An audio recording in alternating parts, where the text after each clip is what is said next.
go to Philadelphia. When I think back to the conference, there are two main things I clearly remember. One, being presented our mission and being given time to discuss the plans to take home. We were so excited, and we still are, as Mission Week is next week.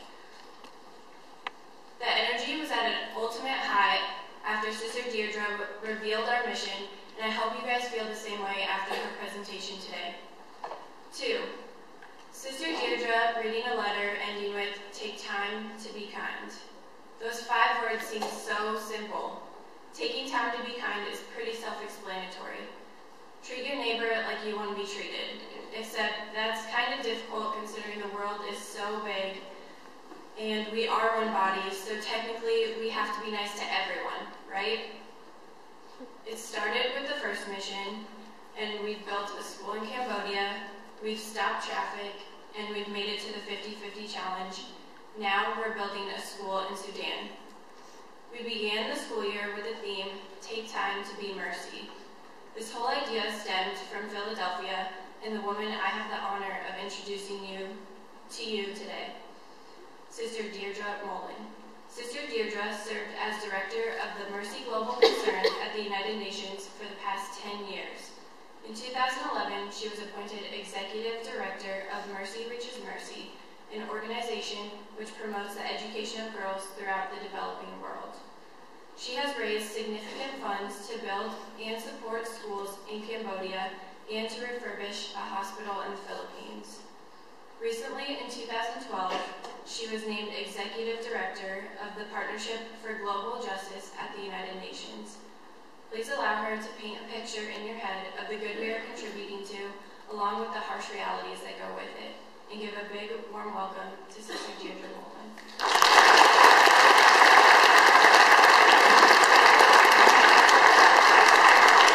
Good morning, girls. And as you can tell, I'm not from these parts.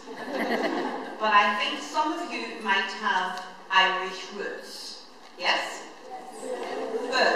And if I could, but I can't, but if I could, I'd have you people all off homework for the rest of the week. Well, I don't have those powers, that would be my wish. Okay. And a lot of people are wannabe Irish. I'm delighted to be back in Omaha to launch your contribution to the Mercy Project, which this year is going to build a school in Sudan. Yeah. And I understand there's some Sudanese students here, yes? Yeah. Right.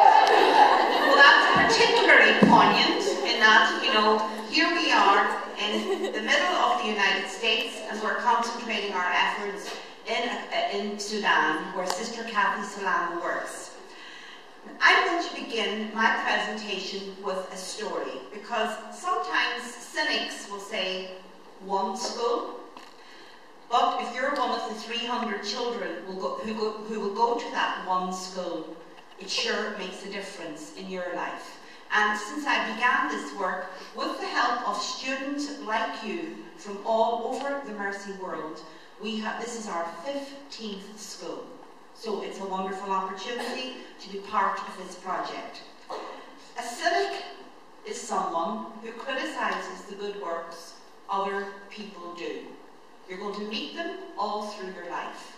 But I urge you to keep on keeping on, because the little we do can make a difference in the life of another. So in the tradition of my ancestors, the Celtic people of the island of Ireland, we are the great storytellers. And I'm going to begin with the story of the water carrier. And we have an image in the background. A water carrier in India had 2 large clay pots that hung from opposite ends of a pole he carried across his shoulders. One of the carrier pots had a crack in it. The other pot was perfect and always arrived after the long walk from the stream to the master's house, full of precious water. The cracked pot, on the other hand, arrived only half full, and as a result, the water carrier always delivered 1 full pot and 1 half pot of water. perfect pot was proud of its ability to fulfill the purpose for which it had been made. But the poor cracked pot was ashamed of its imperfection, and it was miserable that it could only be part of the purpose for which it was made. After 2 years of bitter failure, the cracked pot spoke to the water carrier. I am ashamed of myself, and I want to apologize to you. Why? Asked the water carrier. What are you ashamed of? I only deliver half my load. The crack in my side lets water leak onto the ground as you carry me to the master's house. So you don't get the full value for your efforts because of my flaw. The water carrier felt very sorry for the old cracked pot, and he said, as we return to the master's house today, I want you to notice the beautiful flowers along the path. Then he trudged up the hill with the 2 pots across his shoulder. For the first time, the cracked pot noticed the beautiful wildflowers along the path, and they cheered him immensely. When they reached the master's house, the water carrier said to the pot, did you notice the flowers on your side of the path, and how there was none on the perfect pot side? I've always known about your flaw, and I took advantage of it by planting flower seeds. I knew that as we walked back from the stream, you would water them. And for the past 2 years now, I have picked these beautiful flowers to decorate my master's table. Without you being the way you are, he would not have this beauty to grace his house. And in a way, we're all kind of cracked pots. There's no such thing as a perfect human being, and if there's one in the room, can she stand up now? Or he stand up now? Okay, good, so we've got that straight. We're all flawed in some way or the other, and that calls us also to be compassionate to one another, because there is absolutely no point in us doing great work in Sudan if we can't do it right here in this Mercy School and in this neighbourhood. So we need to balance the needs of the local with the international. So that's very, very important. Okay? And I'm very proud to be here. It's my second visit to Omaha. And again, I've had a wonderful welcome, and this school certainly epitomises everything that Catherine Macaulay meant Mercy people to be about. So I'm going to introduce you now, first of all, to the little school. Sister Kathy has sent me some recent photographs, and then we're going to play the DVD, which will then get your project or your mission week on the way, and then I'll also take some questions from the audience. But I may as well warn you girls, I am a teacher.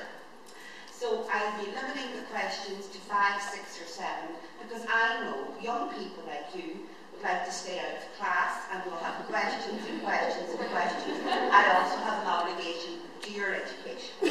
Okay, so the story of the water pot. So for those who say one school, just look at the little flowers. And for the kids who are going to go to our Mercy School in Sudan, that little school will make all the difference in the world. And here we have Sister Kathy Solano, a Mercy sister from Australia, who has worked with the Nuba Mountain people.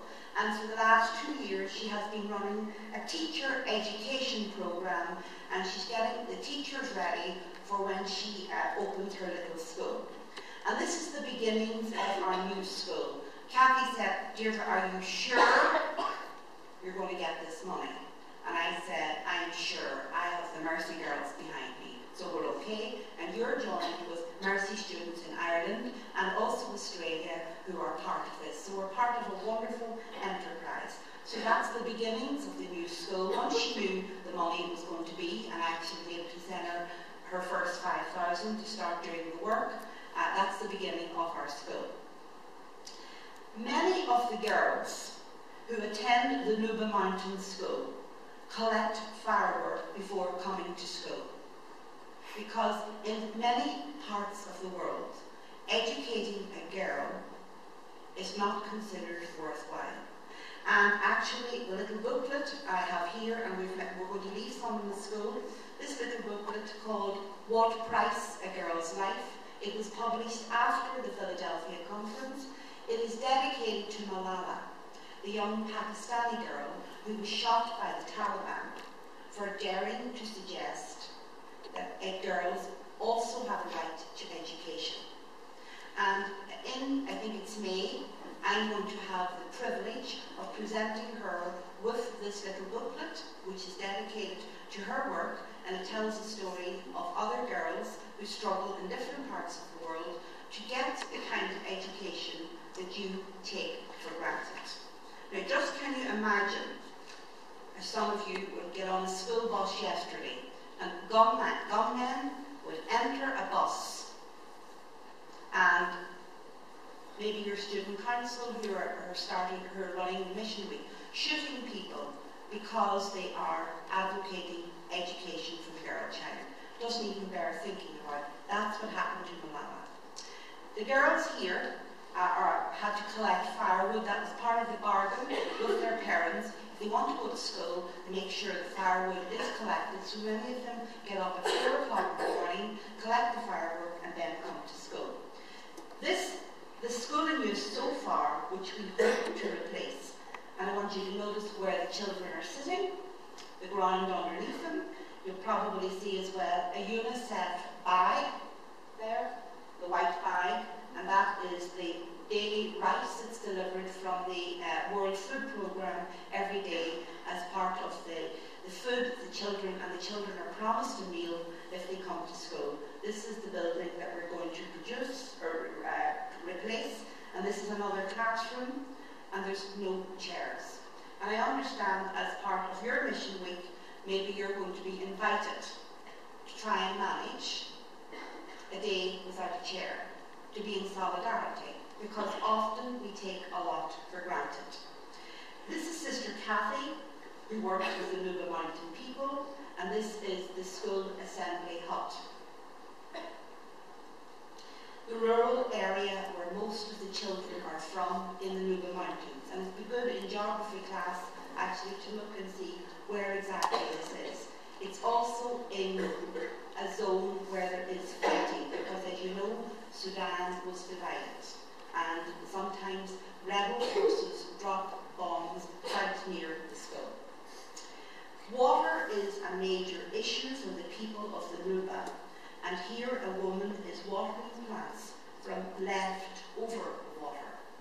I want you to think of that concept, leftover water. And talking about water, my pet project is, please girls, if you do nothing else after this assembly, can I appeal to you to stop buying bottled water? Water is a human right. We who buy bottled water are making it into a commodity because we can afford to buy it. Water is a human right, so use refillable water jugs or water bottles. But water is a human right. And when we buy water, we make it into a commodity. I also challenged some people last night, and some people I understand who were in the audience, tried to do this. The 2-minute shower. If you live in a country where there is a drought, most people have a timer on their shower, and the shower lasts for 2 minutes. It is amazing what you can do if you get yourself organised. And I know this morning when I was staying with Sister Dolores and I was having my shower, I knew she was timing me. But I did it in under 2 hours, 2 minutes, not 2 hours on. So water is a human right. So again, the whole thing about buying bottled water. And here we have some of the brothers and some of the fathers helping to gather some of the materials for the beginnings of the school. And some of the lovely little children who are going to benefit from our efforts. And I want you to note their happiness. Sometimes people with very little realise, you know, how they're so grateful. And I had that experience in Cambodia. I was there for the opening of one of the schools we opened in Cambodia. And the village elder wanted to give me a gift for bringing the school to her neighbourhood. And she brought me to her little home. And it had a dirt floor, and it had a thatched roof, and, you know, just a little opening. And my Western North American mind is thinking, oh goodness, what's she going to give me? How am I going to get it into the suitcase? And she brought me to her little home, very humble little home. She's speaking all the time. She's a Buddhist woman. She bows to the God within me. And Sister Denise is translating. And she points out the window, and there's the mountain. And she gave me the gift of the view of the mountain. That's a very powerful gift. This is a very poor woman who took time to look around and see the beauty of our world that God has created. And sometimes we who live in this technological driven world don't have time to see, because we're so busy doing that there all the time. Take time to look around and see the beauty in this beautiful part of the United States where you happen to live. Again, that's the picture of Sister Kathy with some of the teachers. And here is one of the girls collecting water, again before she comes to school. And this parent brought her little child who had been traumatized and wounded after some of the bombs fell nearby. So she brought the child to the school where there were some beds where he could get some help. That's the dormitory where the girls live.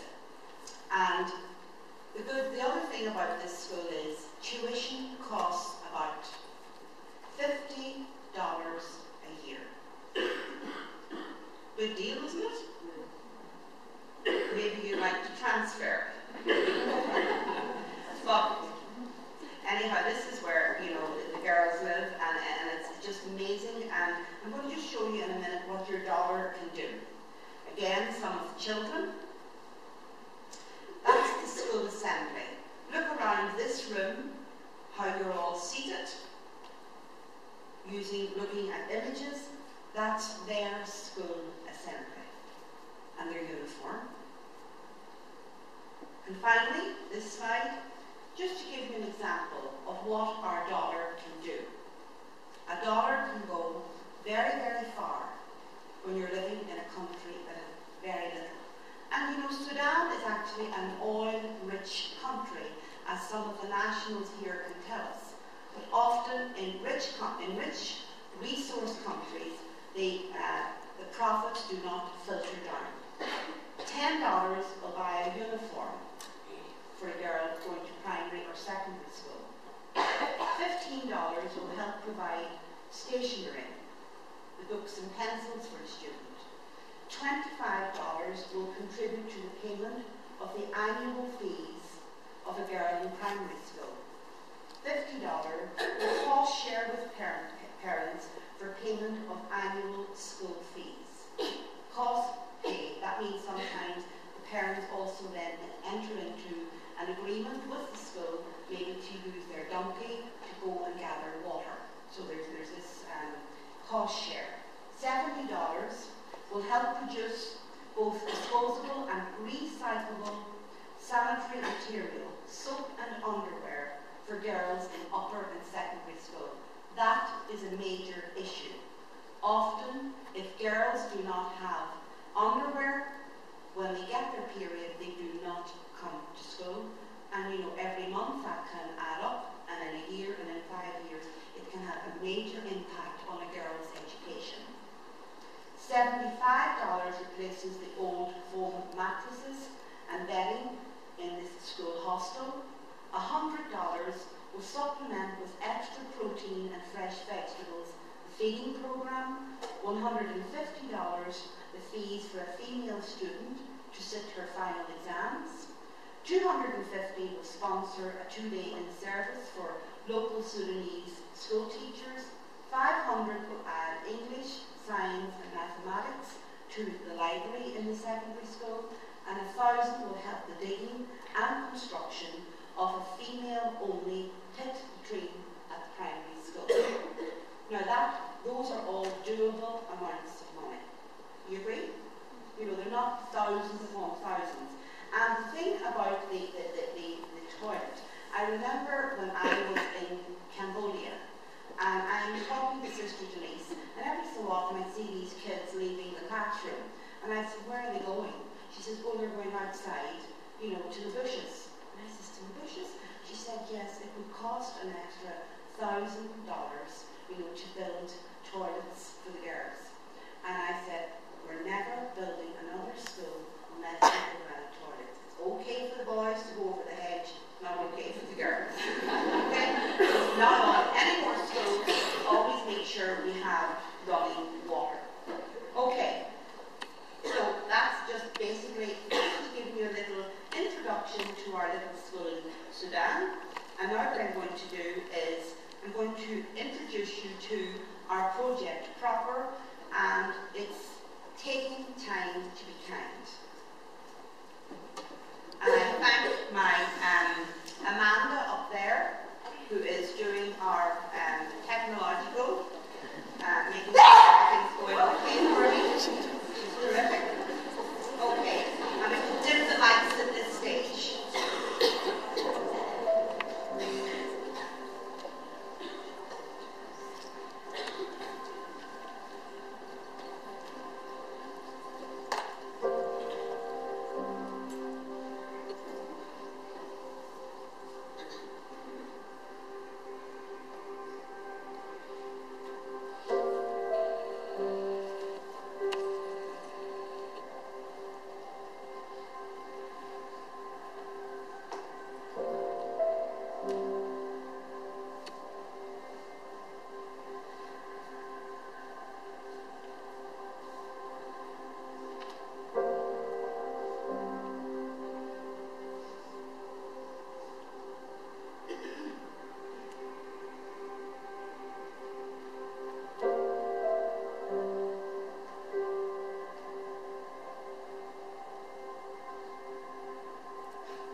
dedicated to two Philadelphia women.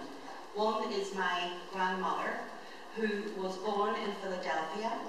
Her mother died at her birth. She had a little sister of 2, and my great-grandfather had to send his 2 little girls back to Ireland. She never, ever let us, her Irish grandchildren, forget that she was an American born in